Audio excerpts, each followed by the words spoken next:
C'est rien, c'est plus empire à faire. Très heureux. Vous saluerez Gérard de ma part. C'est le plus important, je vous assure. Mais Catherine, On est accueillis par les Bleus. voilà, Catherine va vous... Bonjour. Bienvenue à l'ESAT. Je vous remercie cette fois.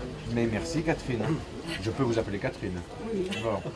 Ce bleuet qui a vu le jour à la fin du premier conflit mondial en 1918 à l'Institut national des Invalides, qui représente la fleur du souvenir français, la fleur de la mémoire.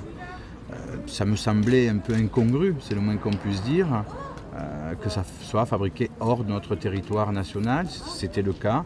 Et donc ma volonté, quand on m'a fait connaître cette réalité-là, c'était de faire que pour ce 11 novembre, 80 ans de la naissance de cette fleur de la mémoire sur ce qu'est l'espace public, puisque c'est en 1934 qu'on a autorisé pour la première fois la vente publique, que ça soit fabriqué en France. Bonjour mesdames. Bonjour.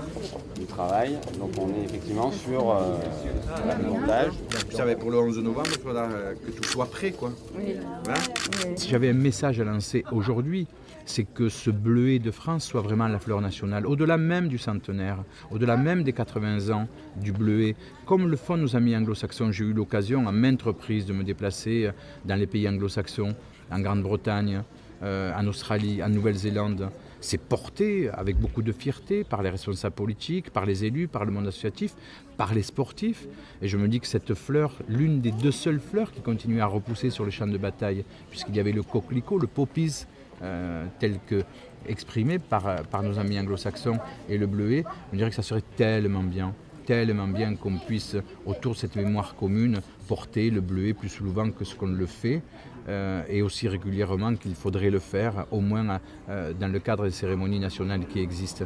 Donc voilà, c'est un message à lancer, portez le bleuet, portez-le avec fierté, et vous porterez cette histoire de France qui fait sens, qui donne grandeur à notre pays, mais qui peut aussi redonner fierté à notre pays au moment où il se pose beaucoup trop de questions, qui amènent parfois à des choix, j'allais dire que ce sont des choix de xénophobie, de racisme, d'antisémitisme, d'homophobie, donc des choix d'exclusion. Moi je ne peux pas les accepter.